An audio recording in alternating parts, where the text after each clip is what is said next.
Oi pessoal, tudo bem?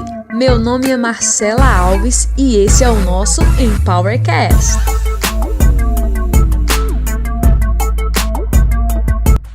O tema do nosso podcast de hoje é educação. Como a educação pode empoderar as pessoas e ajudá-las a realizar os seus sonhos. A nossa convidada de hoje é mais que especial. É uma pessoa que vive da transformação que a educação e o gosto pelos estudos trouxe para a vida dela. O nome dela é Tabata Amaral. Ela é nascida na cidade de São Paulo, tem 24 anos e é cofundadora de 2 movimentos, o Mapa da Educação e o movimento Acredito. A história da Tabata é tão fantástica que eu vou deixar que ela mesmo conte para vocês. É inacreditável.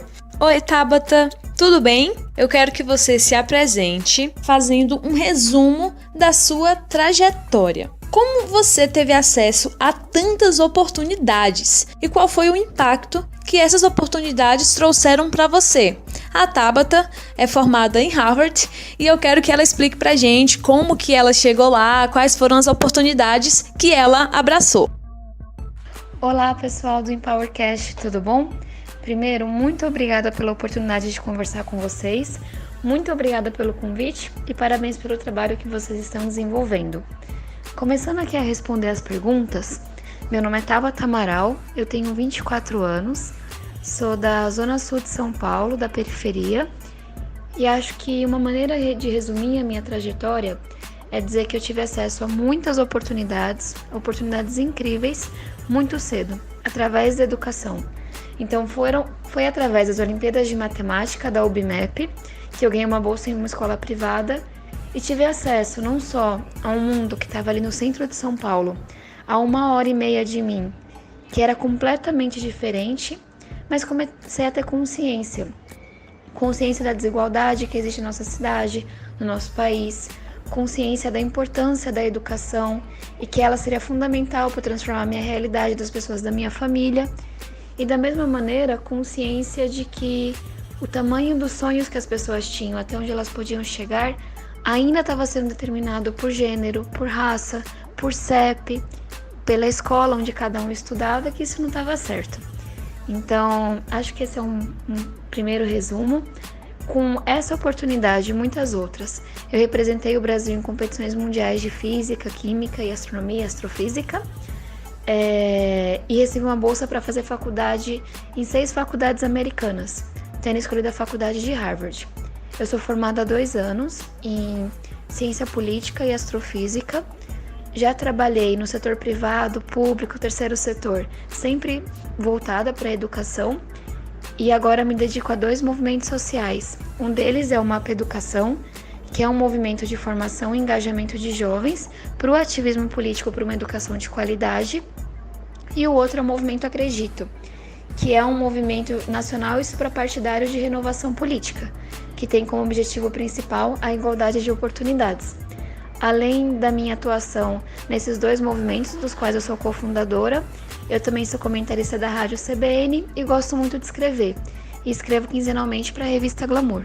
Fantástico, Tabata. Parabéns. As pessoas que estão ouvindo devem estar... Nossa, essa garota se formou em Harvard, deve ter uma vida perfeita, os pais pagaram tudo para ela, mas a gente sabe que não é verdade, né? A Tabata passou por muitas coisas na vida dela. Tabata, qual foi o maior aprendizado que você tirou da sua trajetória até agora? Um dos maiores aprendizados que eu tive veio, na verdade, quando eu perdi meu pai. Ele faleceu devido a vícios e também a doenças psicológicas 4 dias depois que eu fui aceita em Harvard. E naquele momento eu desisti dos meus sonhos e eu acreditei que eu não merecia aquela conquista, que aquele lugar não era para mim. E depois, quando eu topei para a faculdade com a ajuda de muitas pessoas, eu comecei a pensar que não adiantava só eu me salvar. Eu poderia mudar minha vida, ir para outro país, ter um emprego muito bom, mas a desigualdade que a gente vive, o baixo desenvolvimento, sabe, a falta de ética, estariam sempre chegando até mim, na porta da minha casa, na minha vida pessoal. Então acho que naquele momento que eu decidi ir para Harvard, mesmo tendo perdido meu pai e achando que aquele lugar não era para mim, eu tomei a decisão de lutar contra essa desigualdade e não desistir do Brasil, por assim dizer. Então eu acredito que o mapa, o meu ativismo por uma educação de qualidade são uma consequência desse momento. Faz todo sentido, nós te entendemos completamente. Agora eu queria que você falasse quais foram os maiores desafios que você passou durante o seu tempo na universidade. O ano mais difícil que eu já tive em Harvard foi o meu primeiro ano, porque eu tinha acabado de perder meu pai, eu tinha que aprender inglês ainda, eu tinha aprendido a fazer as provas, agora aprender a falar, entender americanos do Texas era outra tarefa. E estava trabalhando para ajudar minha família, então trabalhei como babá, recepcionista, fiz experimento, tinha que lidar com o frio, então acho que aquele primeiro ano foi muito solitário. E eu demorei um bocado para achar meu espaço em Harvard e achar que eu deveria estar ali. Mas aí a partir do segundo ano as coisas começaram a melhorar. Foi quando a gente fundou o Mapa Educação, eu mudei meu curso principal de astrofísica para ciência política e comecei a estudar a educação, me interessar por política, entender que o que tinha acontecido comigo era uma coleção de sintomas do que é o nosso país.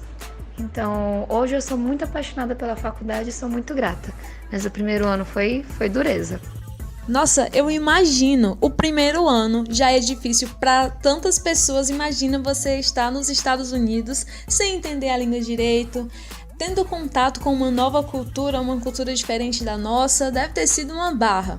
Eu e a Brenda, as cofundadoras do Empowered, nós tivemos essa honra de estudar nos Estados Unidos, então a gente entende como que é chegar lá e passar por todo um processo de aprender, né? Não só a língua, mas aprender uma nova cultura e, além de tudo isso, as disciplinas da universidade. Agora é o seguinte, você falou do movimento Acredito, que é um movimento que está relacionado à política, e isso é um assunto muito sério. Muitos brasileiros ficaram extremamente decepcionados com a política e desacreditados, por isso eu gostaria que você falasse um pouco dos desafios que você tem enfrentado dentro do movimento Acredito. Falando um pouco do movimento Acredito, os principais desafios que a gente enfrenta hoje é um pouco dos desafios da política. Acho que a primeira coisa é que a nossa política ainda vive uma lógica muito antiga, né? De favores, de burocracia, de complicação das coisas. E a gente está num mundo que é mais rápido, que é mais tecnológico, que é mais colaborativo, que é mais transparente. Então esse choque de culturas é uma dificuldade por si só. Uma segunda dificuldade é o monopólio dos partidos. Então a gente tem 35 partidos que não representam 35 projetos de país, que estão muito pouco conectados com os eleitores, com os cidadãos, que são pouco democráticos, pouco abertos para muitas pessoas. Uma terceira barreira é o financiamento. Então, a gente sabe que é muito difícil financiar um projeto de forma transparente, como a gente faz, dizendo quem doou, com teto de doação. E o dinheiro tem um papel muito importante na política. Então, de certa maneira, essa é uma barreira também. E acho que uma última é a apatia das pessoas. As pessoas estão extremamente desacreditadas, sabe? Elas acham que as urnas, que a participação cidadã cívica não muda nada. Tanto que se a gente olha para as eleições que foram feitas agora, na metade do ano, o número de votos brancos e nulos só cresceu. Então, acho que essa descrença com a política é uma dificuldade muito grande. E aí, falando sobre a quantidade, a presença das mulheres na política, a gente sabe que é um número muito baixo. Então, tem vários estudos que mostram que os partidos destinam muito menos verba para candidatas mulheres do que homens. 12,5% das candidatas apresentadas em 2016 não receberam sequer um voto, então eram laranja, muitas nem sabiam que eram postas que estavam sendo colocadas como candidatas. Tem aproximadamente 10% de mulheres no Congresso, que é um número muito pequeno. E para mim vai ficando muito claro quais são os fatores que levam a essa representação tão pequena. É um mundo muito machista ainda, então eu escuto muito preconceito, recebo muito preconceito. A gente sabe que as mulheres tem várias jornadas em casa, com a família, no trabalho. Então a gente tem que mudar muita coisa ainda. Mas uma na qual eu acredito muito é a importância de a gente ter exemplos, ter pessoas que dizem que aquele lugar também é de mulheres, também é de pessoas que não participam hoje.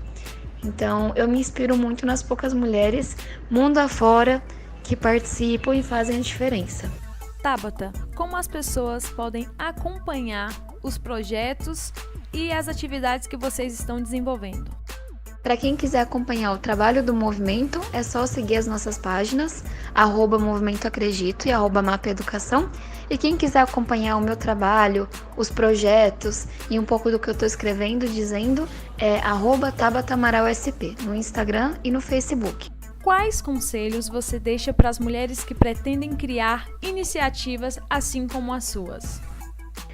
Se eu pudesse dar um conselho para as mulheres que querem criar iniciativas como o Mapa, como Acredito, ou de maneira geral, ser mais protagonistas no que está acontecendo com o nosso país, eu acho que é primeiro dizer que sim, a gente está em um ambiente que é extremamente desigual, então o ponto de partida é injusto, mas a gente está num momento em que a gente pode fazer a diferença, em que a gente pode falar, em que a gente tem mais liberdade. Então, sabe, nunca houve um momento tão propício para que as coisas mudem como está sendo agora. Então, que isso sirva de ânimo, de força, e que a gente tanto olhe para as mulheres que conseguiram chegar com sacrifícios e esforços gigantescos, mas que a gente também inspire as meninas que estão chegando agora para que elas não tenham limite nos sonhos, nos propósitos de vida que elas estão tendo. Então, acho que esse seria um conselho, e de maneira geral, ao longo da minha vida, vem me ajudando muito conversar com as pessoas e compartilhar os momentos de tristeza, em que eu quis desistir ou em que eu desisti, porque quando a gente compartilha, a gente percebe que esse é um fardo que muitas de nós carregamos. E aí você entende que não é só culpa, que não é falta de habilidade, de experiência, que o simples fato de você ser mulher às vezes é uma barreira. Então acho que essa, sororidade, compartilhar as coisas me ajuda muito. Tabata, qual é o próximo evento que vocês vão organizar para contar mais a respeito do Movimento Acredito? No próximo dia 25, a gente vai lançar o núcleo do Movimento Acredito em São Carlos, no palquinho do CAASO. Então, gostaria muito de contar com a participação das pessoas para a gente poder contar o que é o movimento, quais são os nossos planos, projetos e escutar das pessoas no que elas ainda acreditam e como que a gente pode juntos transformar a realidade de São Carlos e da política brasileira como um todo. Anotado então. Segunda, às 7h, no palquinho da USP de São Carlos. Eu vou estar lá com certeza. Tabata, eu queria te agradecer. Eu adorei o nosso bate-papo. Eu espero ter você aqui mais vezes. Pessoal, muito obrigada. Gostei muito da nossa conversa. Espero vê-los lá no lançamento em São Carlos, dia 25 à noite, na USP São Carlos, no palquinho do CAASO. E quero deixar um grande beijo para vocês e convidá-los a nos acompanhar pelas redes sociais. O meu, de novo, é Tabata Amaral SP. Muito obrigada. Tchau, tchau. Recado super dado, Tabata. Muito obrigada mais uma vez. Pessoal, a gente vai deixar disponível aqui as redes sociais do Movimento Acredito, do Mapa Educação, da Tabata, para vocês não perderem nada, tá? Semana que vem a gente volta mais com o EmpowerCast. Até mais, pessoal. Tchau, tchau.